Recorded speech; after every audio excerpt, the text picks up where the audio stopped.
はい、こんにちは、もんちゃんです。今日もよろしくお願いします。今日は少し発表から遅れてしまいましたが、フォーブストラベルガイド2026の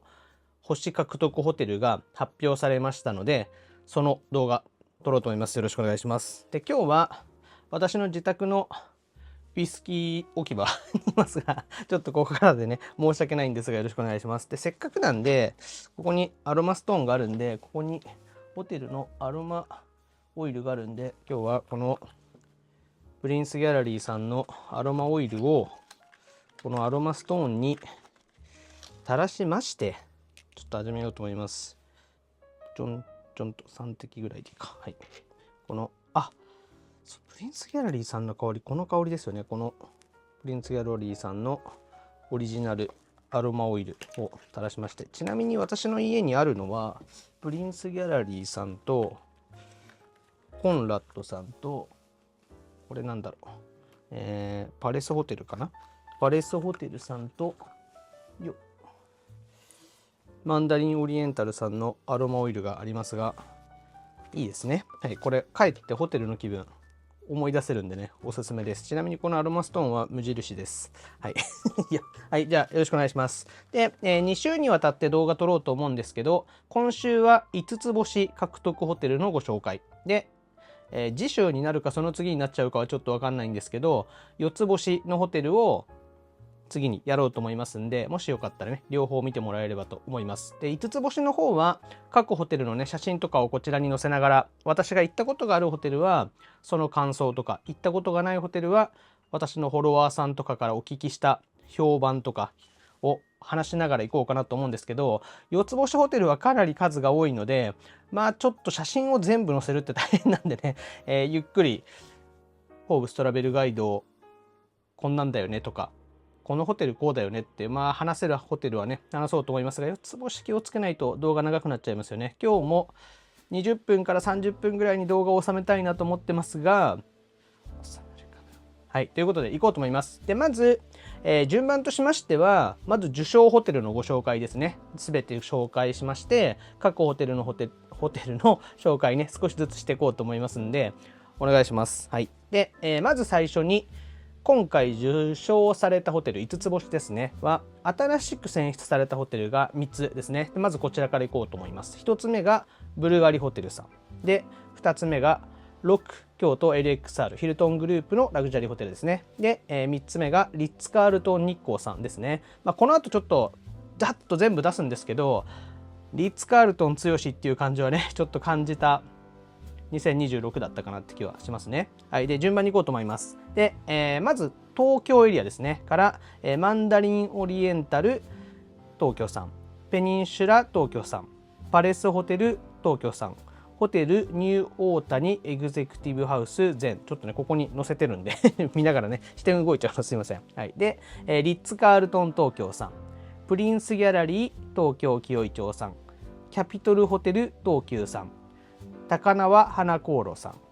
ジ大倉東京さんで、こちらが東京ですね。で、続いて、リッツ・カールトン京都ですね。京都とホテルザ三井京都で、大阪でリッツ・カールトン大阪で、最後に晴れ倉に沖縄さんということで、全部で12345678910111213141516ですかね。ということで皆さんおめでとうございます。出してると思いますが、16個結構このね狭いエリア、日本というエリアで16個のフォーブストラベルガイド5つ星を持ってるっていうところは少ないんじゃないかなと思うので、だいぶホテル大国になってるなって気がしますね。でちょっといつからねどれぐらい受賞してるのかも調べてみたんですよね。でまずマンダリンオリエンタルさんが最長です。連続記録ですね。日本で初めはね東京エリアだけで絞って発表がされてたんですけど、一番多分最初から2015年ですかね、受賞してるのはマンダリンオリエンタル東京さんのみで、なんと12年連続ということですごいですね。私が5つ星ホテルにハマったのこのホテルですが、はい、そんな感じで、ペニンシュラさんが11年、パレスホテルさんも11年で、ホテルニューオータニエグゼクティブハウス全さんが7年で、リッツ・カールトン東京プリンスギャラリーキャピトルが6年あと高輪花航路さんもですね。でジオークラさんが4年、東京エリアはねこんな感じです。でリッツ・カールトン京都さんが9年、ホテルザ三井さんがこれで5年、リッツ・カールトン大阪が4年、ハレクラニも5年連続ということで、連続ね受賞しているホテルも目立つかなっていうところですかね。そんな中今年は3つ新しく加わったということで、いやブルガリホテルさんはねもう開業してもうすぐに入ったっていう感じなんで、そんなね早速来たかっていう感じがされた方もいますし、来るかっていう感じもねあるかもしれないですね。はい。で一つずつね少しだけ話していこうと思います。でまず、ブルガリホテルさんですね。ちょっと写真は公式からお借りします。で確か、ブルガリホテルさんはね動画の撮影とかはあまりやめてっていう感じのホテルだと思いますので、 YouTube とかもねそれほど上がってないんじゃないですかね。特別に許可いただいた方とかは上げてると思うんですけど、なので情報がね意外と少ないのかなと思いますが、ちょっと私は宿泊はまだできてないんですけど、アフタヌーンティーとかバーの利用はねたまにしてる時がありますけど、こういうこと言うとあんま良くないんですけど、結構ね空いてます。あまり混んでる印象は私はないので、八重洲のエリアにそれほどね長く滞在するとか、そこまで行くなら銀座に行ってしまうとかっていう方も多いと思うので、意外と穴場のエリアになってるのかなって気がしますので、バー利用とかもねもし気になる方は突然行っても平日とかならねもちろん大丈夫だと思いますし、週末でも満席になってるっていうイメージあまりないんですよね。なので利用できるかなと思いますので、ぜひ行ってみてほしいなと思います。アフタヌーンティーも先日行ってきたので写真載せようと思いますが、ブルガリのスイーツとかチョコレートとかってそれなりのねお値段というか価格帯するので、なかなか贅沢でいいんじゃないですかね。はい、なのでアフタヌーンティーの価格としてはホテルのアフタヌーンティーの中ではハイクラスな方だと思うんですけど、なかなかね優雅でアフタヌーンティーしてるなっていう感じもして、もちろんね美味しいのでバランスも良かったです。塩気といいますかセイボリー系のものと甘いスイーツ系のバランスも良くて、甘さも上品で良かったですね。私また行きたいなと思いました。はい、ということでブルガリホテルさん初受賞ですね。おめでとうございます。はい、で続いて、新しいところから行きましょうか。6京都 LXR さん、こちらはね行った時の写真があると思うんで載せようと思いますが、京都の、アマン京都とかと近いあれ何エリアっていうんですかね、金閣寺とかがある方角でいうと西側のエリアかなと思いますが、温泉もあるのかな、あるお部屋があったりとか、あれなんですか、サーマルスプリングみたいなやつですかね。つまり温泉。あったかいね、あったかいプールってプールじゃないですよね。プールと温泉、お風呂の間ぐらいな感じの雰囲気の、写真載せます。はい、こんな感じであります。で、お部屋も広くて、なんでしょう。そこだけの空間というか、別世界な感じもして、良かったですね。レストランとかが、もう少し種類があってもこれクラスのホテルだといいのかなっていう印象はありますけど、いいホテルでしたね。敷地も贅沢に使ってますし、京都はなかなか大きな敷地を使うのが難しいエリアだと思うので、贅沢な敷地の使い方もしていて、ラグジュアリーホテルの空気しっかり出てて良かったなと思いますね。ホスピタリティとかもいい印象しかありませんので、いいホテルだと思います。はい。これ説明軽いからいいですね。こんな感じで皆さんもぜひ感想とかねコメントとかでいただけたら嬉しいなと思いますし、コメントのハードルが高い方は私のインスタとかにねメッセージとかいただいても嬉しいんで、はい、お願いします。はい、で続いて新しいところリッツ・カールトン日光さんですね。こちらも写真載せながらいこうと思いますが、リッツ・カールトン日光さんは私は2回か3回行ってるのかな、行ってますね。で、まず中の施設の通路とか廊下とかがすごい光の使い方とかがおしゃれで、ちょっとねレストランまでの入り口の写真とか出てると思うんですけど、夜ブラブラ歩いて写真撮影するのもフォトジェニックでいいとこだったなと思いますし、朝食が好き。リッツ・カールトン日光さんの和朝食は私はかなりホテルの朝食の中でも好きというか豪華すぎるなと思いますけど、美味しい、そして豪華でお部屋でもね食べることができるので、私リッツ・カールトン日光さんは3回行って2回はお部屋で食べてると思うんですけど、お部屋で食べる朝食もねいいなと思います。ただ、私はワンベッドルームタイプの一番こうオーソドックスなお部屋だと、布団がね汚れててなんか申し訳ないなって感じしちゃうんで、それもあり YouTube の撮影もありベッドメイキングを覚えました。なので起きて朝食をもしも部屋で食べるときは、スイートとかだとね別部屋があるんでいいのかなと思うんですけど、普通のお部屋でも食べれるっていう時でお部屋で食べたい時はちょっとね整えてます。ホテルの人と同じぐらいうまいとは言わないですけど、結構できるようになりましたね。一回いいやお話長くなる。はい、ちょっとね、ホテルの方にたまたま来たベッドメイキングの方にやり方を教わりながら一緒にやってみたら習得できましたね。ポイントはこうベッドカバーのシーツを上からまた動画撮ります。はい。では次に行こうと思います。ということで、新しいホテルはこの3つですね。ブルガリホテルさんと、6京都 LXR さんと、リッツ・カールトン・ニコさんということで、おめでとうございます。ブルガリホテルさん行けてないですけどね。はい。また行きたいなと思います。はい。で、続いて、東京エリアから行こうと思います。マンダリンオリエンタル東京さん。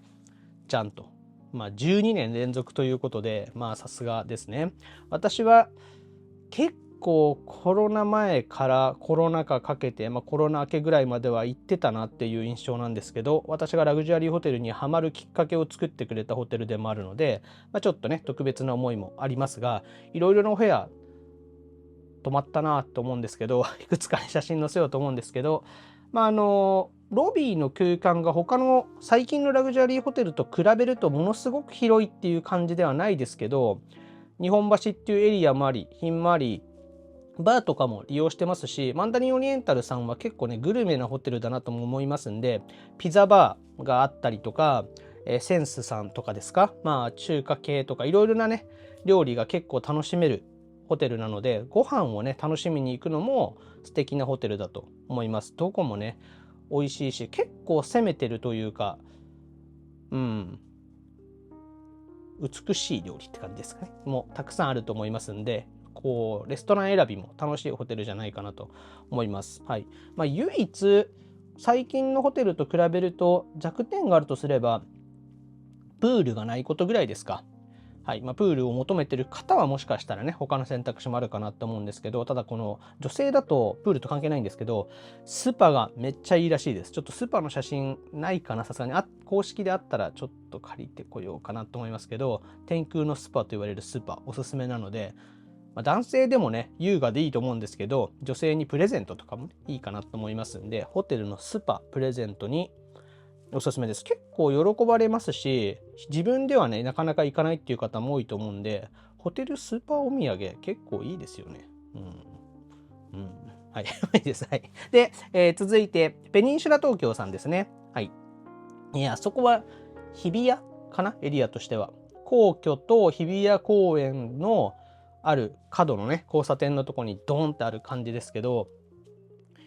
贅沢ですよね。東京のホテルで1棟そのままホテルに使ってるっていうラグジュアリーホテルは意外と多くないと思いますんで、まずそれが贅沢だなっていうことと、圧巻のロビー、あとはあれなんて言うんですか、メリーゴーランドじゃないな、あれは何かな、アフタヌーンティーのね、説明できませんけど、写真、私ペニンシュラでアフタヌーンティー意外と食べてないのかな。一回食べた記憶があるんですけど、写真を撮った記憶があまりない。はい、そんな感じです。で、ペニンシュラさんは私はお風呂がね好きで、お風呂の形状が浴槽両サイドに、洗面台っていう形の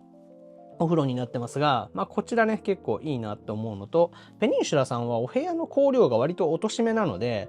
もしかしたら部屋がちょっと暗いって感じる方もいるのかなと思うんですけど、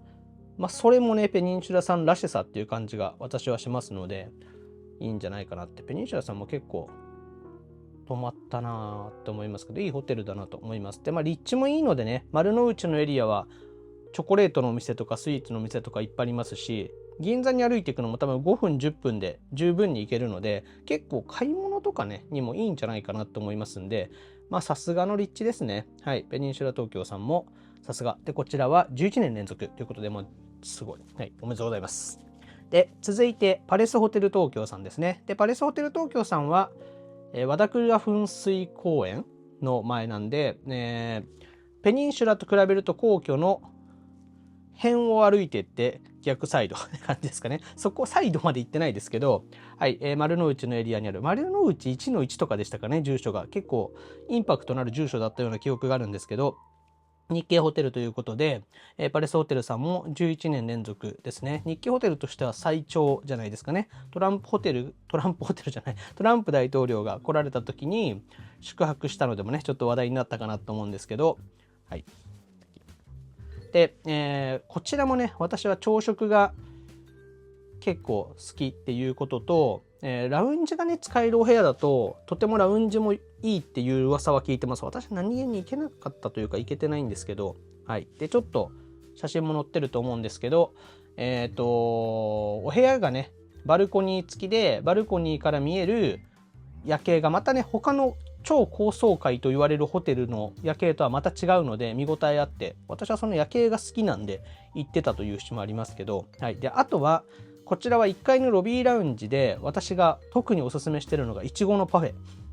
もうこれの写真載せますけど、もう一度いちご好きな方は絶対食べてみてほしいです。食べたことある方は伝わるかなと思うんですけど、いちごのパフェだと私はいろいろ食べてるんですけど、パレスのいちごのパフェを超えるいちごのパフェには出会ってないです。もう圧倒的にすごいし美味しいです。上にいちごたくさん、乗ってると思うんですけどね、乗ってて、中にもねたくさん入ってて、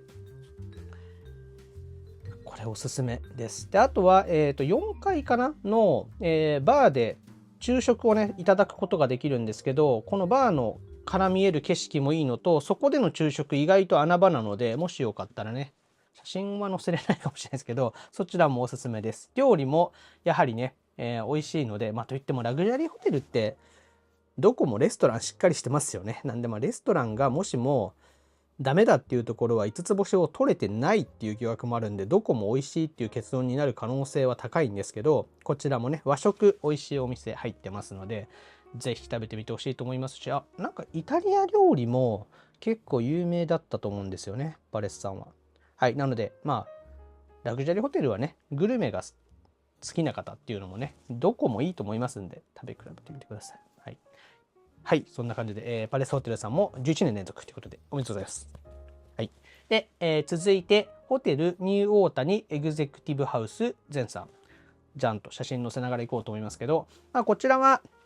土地勘がね東京、私地名がパパッと出てこないんですけど、プリンスギャラリーさんの割とすぐ横にあるんで、紀尾井町のエリアに近いのかな。はい。で、ニューオータニさんのホテルドーンとありまして、あれ確か東京オリンピックに合わせて大きいホテルを作るっていう政策でね作ったホテルの一つじゃなかったかなと思いますけど、なので結構ね贅沢に敷地使っていて、お庭もねすごく広くて、ブラブラ歩くのにもねとてもいい空間で、ホテルで1日完結できるタイプですね。はい。で、その中の、ラグジュアリーなエリア、ラウンジもみんな利用できてっていうエリアがエグゼクティブハウス全っていうところなんですけど、やっぱラウンジのご飯がプレゼンテーションみたいのがたくさんあって、それだけでお腹いっぱいになっちゃうようなラウンジかなと思いますし、贅沢でね、その空間はまた遅くと言いますかリノベされてる空間なので、また他のね、メイン棟とかのホテルの雰囲気とは違うので、こちらもね良かったなと思います。なんかもうこう言っちゃなんですけど、ものすごい期待度では行ってなかったけど、めちゃくちゃ良かったと思ったホテルの一つです。ちょっと最初のね入りがホテルの方々には申し訳ないなって感じがするんですけど、これめっちゃ良かったじゃんってなったホテルなので、もしね機会があったら皆さんもぜひ行ってみてほしいなと思いますし、その際はラウンジで食事をしてからご飯を別で食べるかって計画した方がいいと思います。レストラン取っておいてちょっとラウンジ寄ってから行こうかなってやると、エグゼクティブハウス全さんを宿泊されるならちょっともったいないかなって気がするんで、はい、ラウンジ基準で食事を組み立ててもいいんじゃないかなっていう気がねしました。はい、こんな感じです。はい、おめでとうございます。エグゼクティブハウス全さんは7年連続ですね。はい、十分すごい。はい、で続いてリッツ・カールトン東京さんですね。写真載せようと思います。今回は日光、東京、京都、大阪ということで4つリッツ・カールトンさん5つ星を取っていて、沖縄さん、福岡さんも 4つ星だったと思いますので、日本のリッツ・カールトンは全て星はトッチオン5を取ったってことだと思うんですよね。なんでリッツ・カールトン強しっていう感じがやっぱしましたけど、はい、まあリッツ・カールトン東京さんもアフタヌーンティー含めて行ってるなって感じがするんですけど、さすがっていう感じなんですよね。リッツ・カールトンを、ブランド力が強すぎてあえてねあまり行かないっていう方もいるとは思うんですけど、行ってみるとまあさすがリッツ・カールトンさんだなっていう感じになります。はい、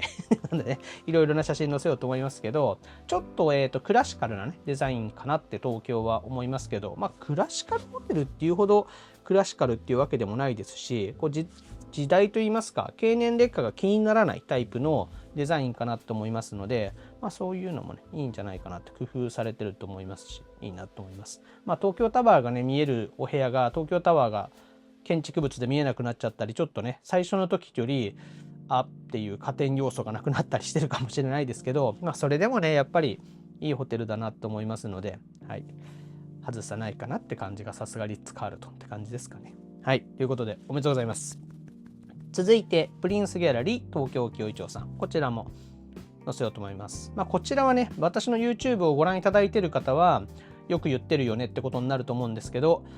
私がラグジュアリーホテル東京では一番宿泊数が多いホテルじゃないかなと思うんですけど、最近ちょっとね行けなくなってるんですけど、はいっていう感じです。で、好きですね。私はかなり好きなのでこれをあんま話し出すと長くなってしまうんですけど、まあ、ホテルの雰囲気も好きですし、スタッフの、ね、方々ももうだいぶ入れ替わっちゃってるかもしれないですけど、とてもね素敵なホスピタリティを出してくれてるホテルということで、はい、ホテルの方々も好きなホテルですね。いろいろあります。まずバーですかね、載せてると思いますけど、結構攻めたデザインで、まあ東京のラグジュアリーホテルの中でこういう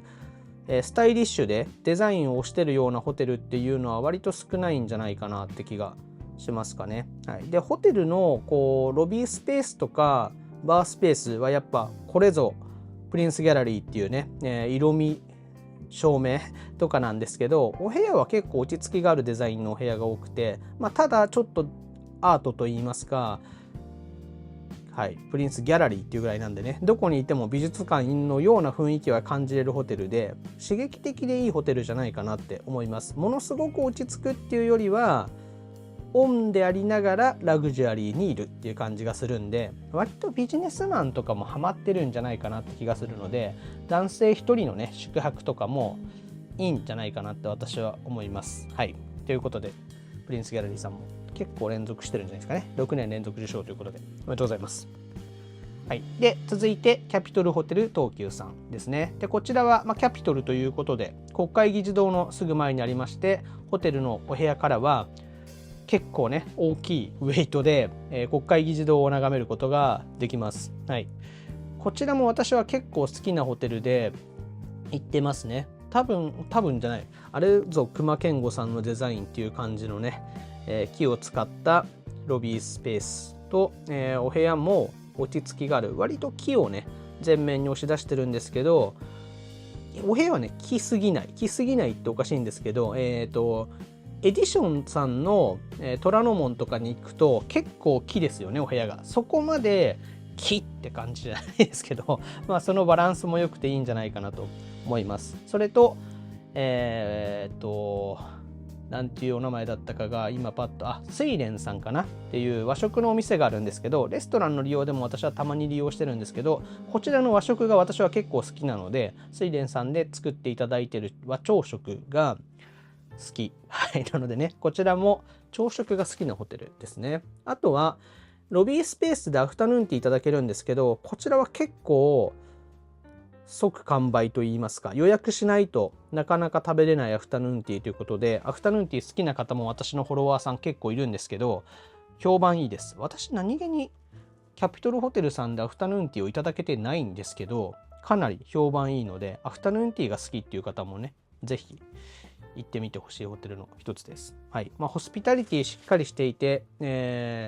いいホテルだと思います。唯一難点があるとすると、バースペースが喫煙ができること。こちらはね国会議事堂が近いということで、政治家の方々とかも来られると思うんですよね。だからそういう用途といいますか立地の影響もあるのかなって思うんですけど、これ変わってるのかな。私多分1、2年行けてないので変わってるかもしれないですけど、私が宿泊した時はバーはねタバコを吸うことができたので、タバコを吸わない私としてはそれが1個ネックではあったんで、バーも好きなんで、ただタバコの、ね、匂いがするバーに行こうとは私は思わないので、そこがちょっと唯一ネックかなって感じがするんですけど、大好きなホテルの一つです。はい、ということでタバコがどうしても嫌いっていう方はバーは時間帯を見るか、ちょっと行ってみて香りが気になればねやめてもいいかなってします。はい、そんな感じでキャピトルホテル東京さん、なんか褒める動画なのにネガティブ要素を言うのどうなのって感じですけど、まあいっか。はいおめでとうございます。はい、で続いて、高輪花航路さんです。でこちらは高輪にあるプリンスホテルの中にある一角っていう感じがこの高輪花航路っていうラグジュアリーなエリアになります。でこちらもラウンジ利用がね、全ての宿泊者についていて、ラウンジが贅沢なホテルになりますので、ニューオータニのエグゼクティブハウス全のようにラウンジをね結構楽しみに行っていいんじゃないかなと思いますし、そういう楽しみ方をしてくださいっていうコンセプトだとは思いますんで、ラウンジ利用を、ね、楽しんでいただけたらいいんじゃないかなと思います。でこちらは結構和です。なのでホテルの中に旅館スペースがあるみたいなイメージで行っていただくといいんじゃないかなと思いますね。花航路の対応されるスタッフの方々は着物だったと思いますんで、女性もなんかそういう雰囲気をね出してるところで、隠れ家っていう感じがねして、こちらも素敵でしたね。はい、おすすめでございます。はい、なので一人でちょっとゆっくり一人の時間を作りたいなとか、ちょっと都会のね慌ただしさから隠れてゆっくり時間を2人で過ごしたいなとか、そういう大人の楽しみ方がハマるとかなって思いますんで、是非ね皆さん行ってみてください。はい、おめでとうございます。で続いてジ・大倉東京さんですね。大倉さんが新しくなって近代的な建物になりまして、ですが中のロビーとかは大倉さんらしいスペースもね残っていて素敵なホテルだなと思います。お部屋の作りが結構贅沢でスペースが広いので、もうぶっちゃけ持て余すっていう空間でしたけど、お部屋も載せようかなと思います。今どうかわかんないんですけど、お風呂場とかの石鹸とかのアメニティがミラーハリスだったと思うんですけど、意外と出会わないんですよね。なんでこれも結構ポイント高い。桜みたいなデザインの色味で結構おしゃれだったなっていう記憶があります。で、こちらは、最上階にレストランが集まってるタイプなんですけど、スターライトっていうスペースがあるんですけど、そちらでパフェ食べれるんですよ。パフェの話ばっか申し訳ないんですけど、でちょっと前にね行ってきたのでいちごのパフェこちらも載せようと思うんですけど、こちらのスターライトさんは夜パフェもできますので、夜ねパフェだけ食べに行くっていう楽しさも面白いと思います。8時とか9時に夕食終わってスターライトさんにバースペースにパフェを食べに行くっていうのも大人の遊びな感じがしますんで、こちらのパフェもめっちゃ美味しいです。いちごだけに特化して比べちゃうとパレスさんの威力がすごすぎるんで、パレスさん美味しいんですけど、こちらのいちごのパフェもかなりおすすめなのでぜひ。あとは、先日行って感じたのはスターライトさんのホテルのスタッフの方々のホスピタリティかなり高いなって感じました。すごく気持ちいい対応をいただけて、もういいなって思ったのでね、また行きたいなって改めて思ったスターライトさんということで、ジオークラさんもおめでとうございます。はい、で続いて、東京エリア出まして、京都行きます。リッツ・カールトン京都さん乗せながら行こうと思いますけど、リッツ・カールトン京都さん私もう何回か行ってるんですけど、ホスピタリティ半端ないですなのでこれ私こう言っちゃなんですけど、リッツ・カールトンいくつか行った中でホスピタリティの凄さをやっぱ一番感じるのは京都かなって感じがするんですよね。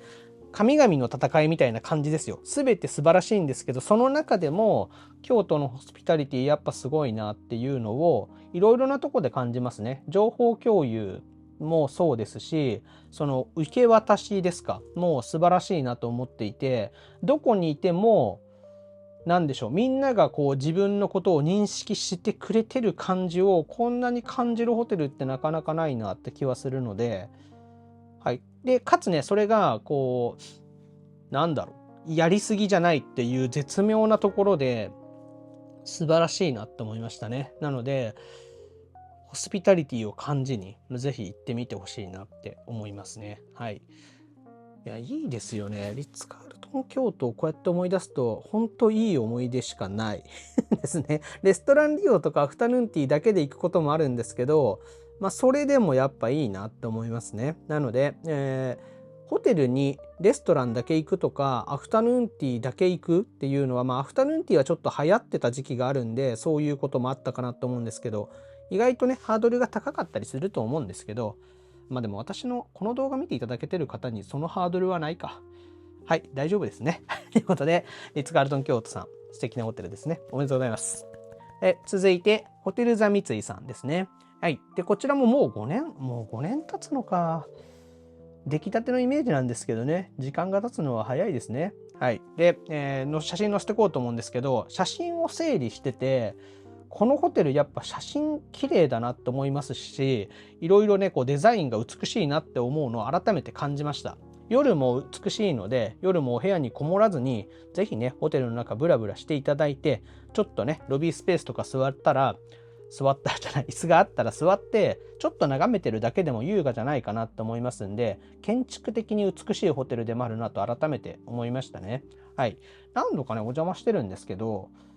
もう三井さんもやっぱいいホテルですよね。レストランにお邪魔したり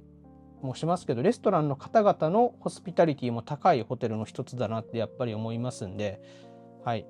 いいですね。二条城が見えるお部屋もね、いくつかあると思うんで、そういうお部屋に泊まるのもいいと思いますし、庭が見えるホテル、お部屋もね、いいなって思いますんで、はい、素敵なホテルだなって改めて思いましたね。あとは、写真ね、こちら公式のからしかお借りできないですけど、サーマルスプリング系っておかしいですね。温泉ですかね。もう贅沢な空間で、こちらはね、絶対行ってほしいです。ホテルザ三井さんに行ったら、お風呂と言っていいの、お風呂とプールの中間っていう私の謎の発言ありましたけど、そういうところなので、ぜひ行ってみてください。こちらはね、行かないと損と思います。はい。おめでとうございます。で、あとはホテルザ三井さんは、箱根熱海エリアにもね、出店が発表されてたんじゃないかなと思いますんで、またね、次の三井さんにも期待ということで楽しみにしたいと思います。はい。で、続いて、リッツ・カールトン大阪さんですね。写真載せておこうと思いますが、こちらは結構クラシカルなホテルなので、クラシカルデザインが好きで、ラグジュアリーホテルが好きで、リッツ・カールトンっていうブランドも魅力だっていう方にはね、もうドーンって感じですけど、素敵です。空間のね、感じは、なんかちょっと他のね、5つ星ホテルには今挙げてきた中にはない雰囲気じゃないかなと思いますんで、これはこれでいいなって思います。はい。素敵なホテルですよね。私も何度か行ってますけど、はい。このクラシカルさ、いいなってなんか、ちょっと経ってからより思うようになったので、たまにこういうホテルも行きたいなってなりますね。はい。ちょっと情報少ないから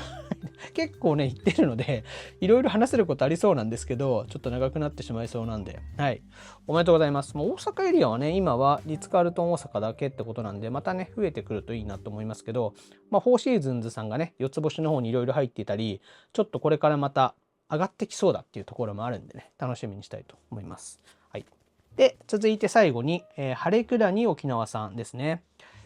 ちゃんと、写真載せようと思います。私、ハレクラニは未だに行けてないんですけど、すいませんね。はい。ハレクラニはね、行かれた方は、やっぱりいいっていう方多いですね。で、最近ちょっと、